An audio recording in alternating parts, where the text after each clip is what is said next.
June this year, we told you about the devious and diabolical terror plot that our investigating agencies had unearthed.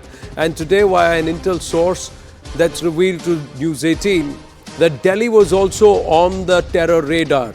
There were three modules we brought to you, Delhi, Pune, and also a student group, an ex-student group from AMU, Aligarh Muslim University. So Aligarh was also part of this entire hub. There were three groups. But Delhi was also, and places in Delhi had also been recce. The plot was far bigger than what was estimated. Here's more. Our group editor security Manoj Gupta getting us these details. ISIS operative Shahnawaz, who was nabbed by the Delhi police, has revealed to investigators that he carried out test trial blasts in Rudraprayag, Lucknow, Nuh, Mewat, and also in the national capital. He carried out these blasts in these 5 locations. Then Shahnawaz, during his interrogation, revealed that he recceed several places and organizations to carry out a 2611 type attack. So what are the establishments? One, right-wing establishment and leaders, RSS, BJP leaders, officers, very clearly. Offices of Hindu groups, including the RSS. 15 places in Ahmedabad, Surat and Baroda. So Gujarat was recceed thoroughly. The Chabad House and also the naval helipad in Mumbai were recceed, and temples with high footfall in Mumbai and some other places were recceed. And there were also hydraulic projects which were looked at, and very key important Jewish individuals were also looked at. Now, Shahnawaz hails from Delhi, and also he has lived in the national capital.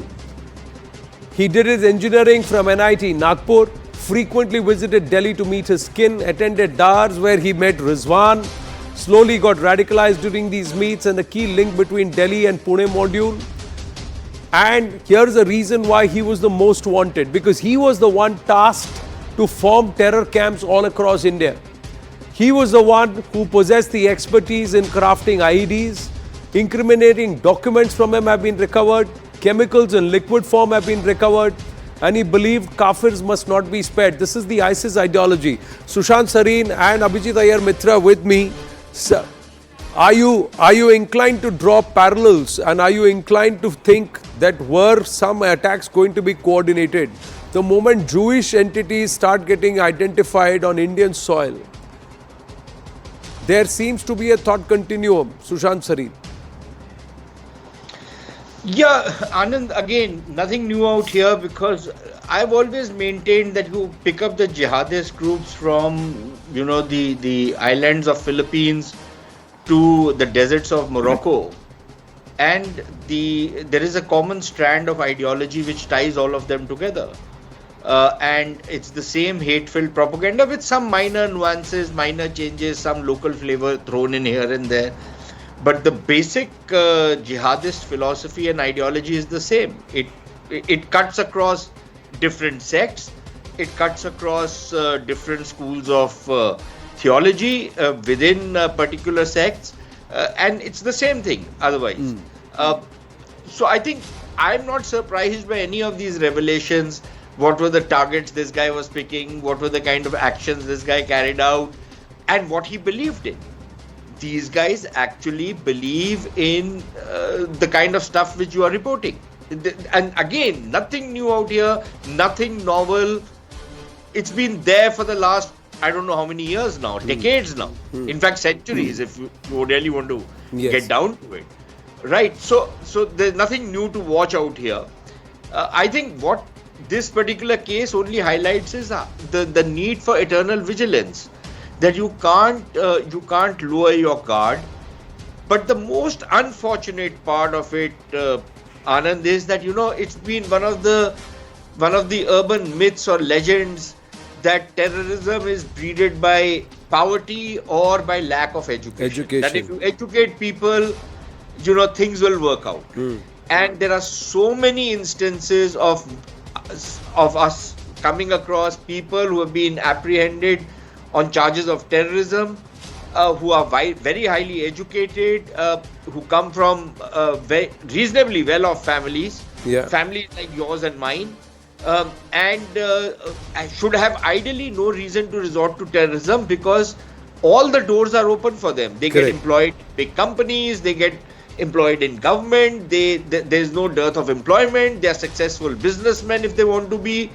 And yet, there is the jihadi bug. What do you do about it? Unfortunately, none of the people in government, not just in India, across the world, have understood how to address this particular issue, what to do about it, what is the game plan. And what the West has done, and to some extent what we have done in India also, is either a knee-jerk reaction or, try and soft pedal this whole issue, try and rationalize it, try and, cover it up in one form or another, and not confront it the way it needs to be confronted. And in the West, in particular, it's reached epidemic proportions because you will rationalize everything bizarre. So that is where we are at, and it's a very dangerous place to be. It's a point of inflection, but I don't think frankly, I have lost hope. No, but there are also, Abhijit Iyer Mitra, many who would say that a lot of these entities thought they could fawn this and they could actually allow this to breed a bit and use it for their own political and geopolitical convenience before they realize that this is a hydra that will always come back to bite them. Are we also guilty? Are we also guilty of looking the other way or saying, okay, let them do something before we have to act on it? No, Anand. This sort of self-reflection, there is good self-reflection and there is bad self-reflection. I think doubting ourselves is one of the biggest mistakes we can do at the moment. Anand, we've been friends for 4 or 5 years now that we've known each other, and I watch your program regularly. I've never seen you equivocate. Have you ever seen me equivocate, or Sushant equivocate, or even Tehseen, who left us sometime back, equivocate? No. So we have been warning about this for the longest possible time. Correct. The people that need to introspect, who I worry sometimes are not introspecting, are the ones who, like I mentioned, keep talking about nuance and things like that. They weaken us as a society, and because they are believed to somehow bring this sort of narrative of India that is lost, or whatever nonsense it is. I don't know what the latest, fancy word for crap is. They keep spreading all of this. They keep diverting from it. They remove our focus from the real problems in society, and they go after non-existent pillars. Mind you, these same people, they will not open their mouths when China throws 2 million Muslim Uyghurs into jail and force-feeds them pork. Why is that, Anand? Why is that? I think where we have made a mistake is not calling out their hypocrisy stronger. I think the problem is we only call out their hypocrisy when something blows up. We need to call out their hypocrisy every single day, day after day, day after day. It is not we who should be doubting ourselves. No, it's not about doubting, Abhijit. What I'm trying to say is that despite knowing what is allowing them to be brainwashed, despite knowing the platforms, despite knowing the entities, despite knowing the places where these elements are getting their training and that they are operating here, why do we have to wait for something to manifest before you have to crack down on it? That's where I'm coming from. Because these same people keep diverting every time.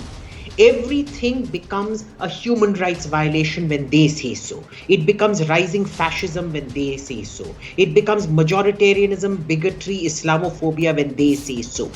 Our problem is we are too accommodating. Enough is enough. We are too democratic. We are too accommodating. We are too tolerant. All this is the fundamental problem that Nicholas Nissim Taleb, keeps describing, which is this asymmetry of intolerance that we have. That the most intolerant get away with everything, the most tolerant give away everything. This has to stop. Sushant, Sareen, final thoughts? Yeah, so,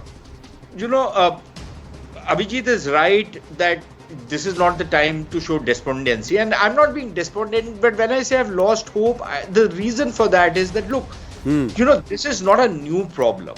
Okay, fine. For us, we've been facing it for very long. Right. But the world, for example, in a sense, woke up to it and then went off to sleep around 9/11. Correct. Okay, so let's take that as the cutoff date. Let's take this century, the start of this century, as the cutoff date. Correct. What you needed was, you needed an intellectual response to this problem. Right. You needed an intelligence response to this problem. You needed a political response to this problem, and you needed a kinetic response to this problem. So You went for a kinetic response with a sledgehammer when you need not have done it. Your intellectual response is virtually absent, zero, finished, nothing. You have an intelligence Right. response. Your ability to appreciate that intelligence leaves a lot to be desired. And your This- political response is totally messed up. all of these we will discuss in detail in the coming days. Gentlemen, I've run out of time. We've got an ad break before we set up brass tacks. So winding up the right stand on that note, thank you very, very much.